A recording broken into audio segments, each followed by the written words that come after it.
Olá pessoal, estamos de volta aqui no nosso procedimento de executar operações de CRUD, utilizando JDBC, de acordo com a nossa proposta da aplicação. Então, como foi mencionado, pessoal, a gente já organizou, já estruturou aqui todo o nosso projeto, só para começarmos a pegar referências e ajustar de acordo com o nosso cenário. Então, dessa forma, eu vou vir aqui, vou copiar literalmente aqui, ó, o nosso exemplo, tá? Isso é permitido, vamos dizer assim, é comum a gente realizar esse procedimento, tá? Não imaginem que nós, desenvolvedores sêniores, não temos essa atuação, isso é comum.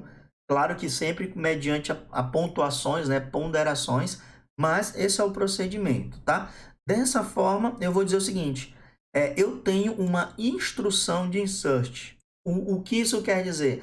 Observem, pessoal, que isso não difere uma iteração via SQL tradicional, como se nós tivéssemos realizado literalmente a inserção no próprio banco de dados. Então, o JDBC nada mais é do que a capacidade de executar comandos SQL. A grande particularidade é que o JDBC ele tem um mecanismo de segurança e uma convenção que nos deixa mais flexível em relação ao SQL que é gerado. Então, imagina só, nós temos aqui um insert into, que é comum, só que o que vai mudar aqui é a nossa tabela. No nosso caso, a tabela chama-se tab serviço. Então, a gente vai mudar aqui para tab serviço. Vejam só, ok? Serviço. Dessa forma, eu tenho descrição e o valor do serviço, porque nós sabemos que o ID ele é auto-increment, como já foi visualizado. Então, eu vou dizer o seguinte, ó, como é? Descrição e valor. Então, eu quero inserir na tabela de serviço, SQL puro, tá, pessoal?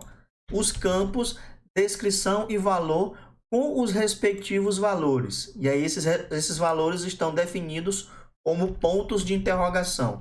O que isso quer dizer?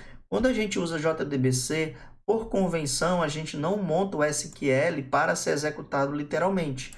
A gente cria aqui um template, certo? E esse template pode sofrer parametrizações.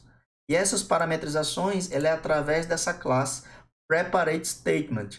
E ela vai ser criada mediante a nossa conexão, vejam só, ao executar o nosso SQL, aqui ele está dando um errinho que a gente já vai descobrir que erro é esse, tá, pessoal? Só para a gente alinhar.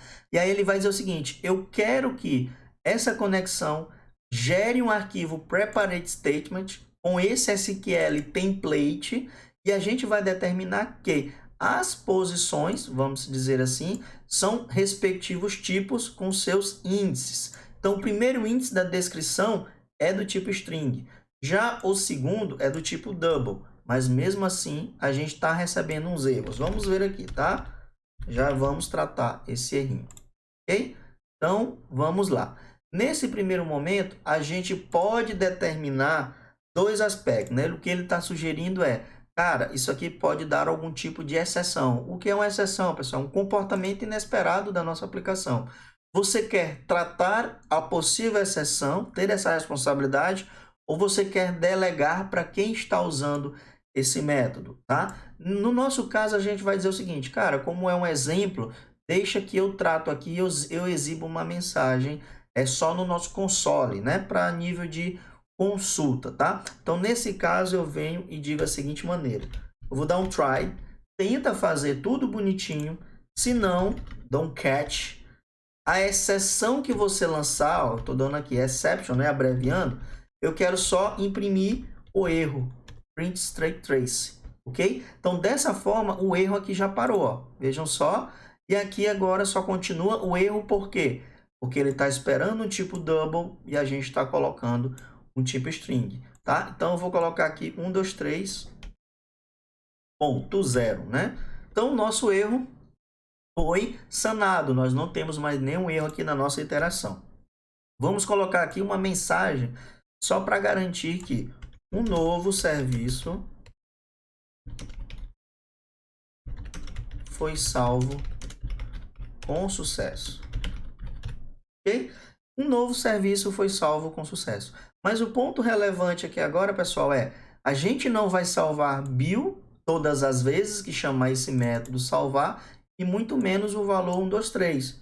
Imagina, né, a confusão que seria a gente ter um serviço, mas salvar só os mesmos valores em nosso banco de dados.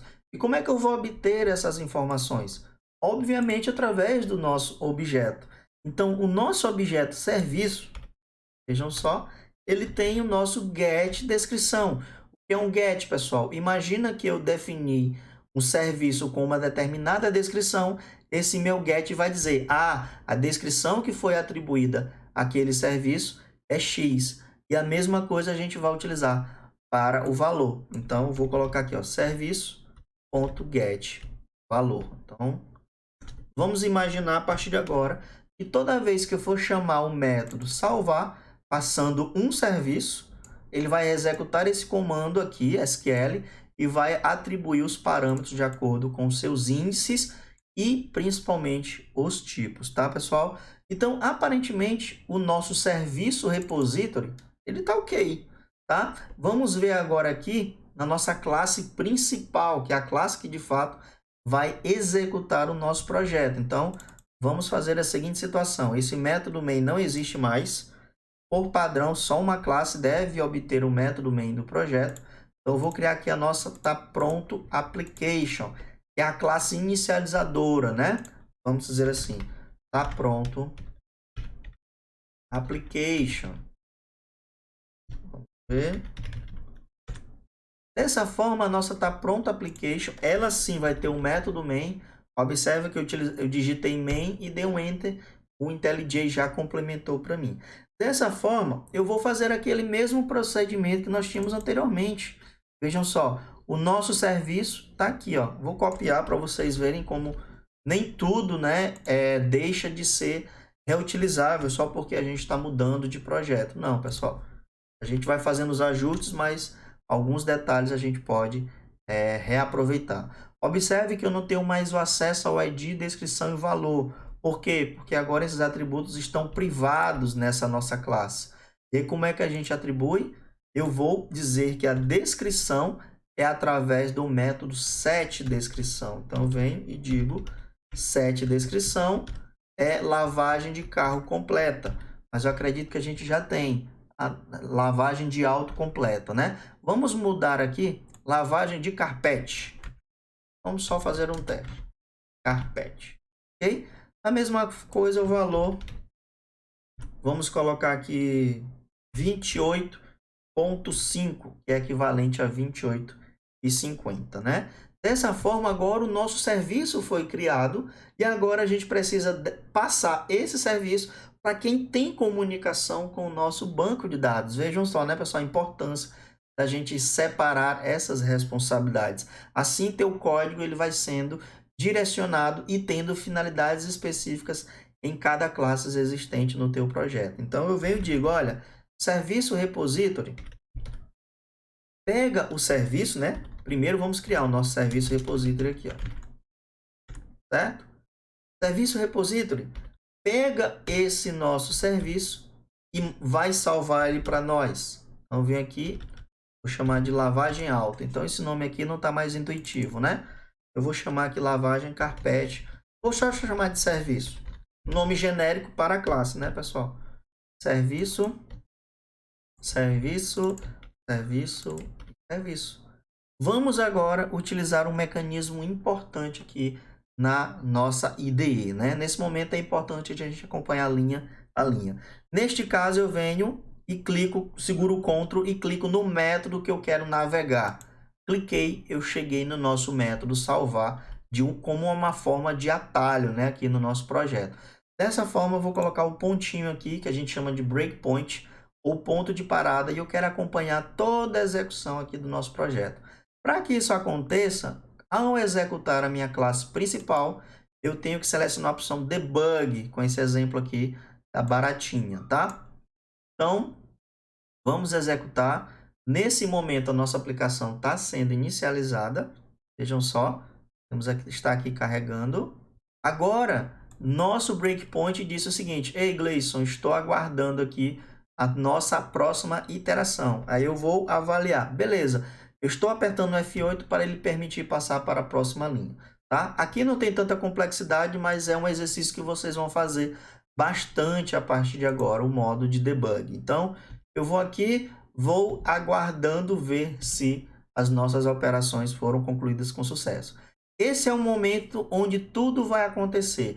Se esse método for executado com sucesso, quer dizer que o nosso SQL de insert versus os parâmetros que a gente passou de um nosso objeto serviço, vejam só, olha aqui os atributos que a gente passou do nosso serviço, vejam só como a gente pode avaliar.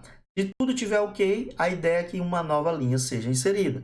Então vamos ver, row inserted, temos uma e demos a mensagem, um novo serviço foi salvo com sucesso. E vamos liberar aqui a nossa execução. Então eu venho aqui em debug, libero nesse botãozinho aqui, pessoal, ó. E aí a nossa execução foi concluída. Vamos confirmar isso no banco de dados, que é a parte mais importante dessa jornada. Vejam só, pessoal, a nossa lavagem de carpete agora também está sendo inserida em um banco de dados utilizando o JDBC. Espero que vocês tenham curtido essa jornada inicial, essa introdução sobre JDBC, a importância de conhecer a jornada de configuração, a organização do projeto, porque a partir de agora, pessoal, vocês só vão transcrever alguns exemplos e muitas das vezes copiar de uma classe para outra mediante a estrutura das suas novas tabelas, tá? E claro, a gente vai trazer aqui um pouquinho também das outras operações aqui relacionadas a JDBC. Até lá, pessoal!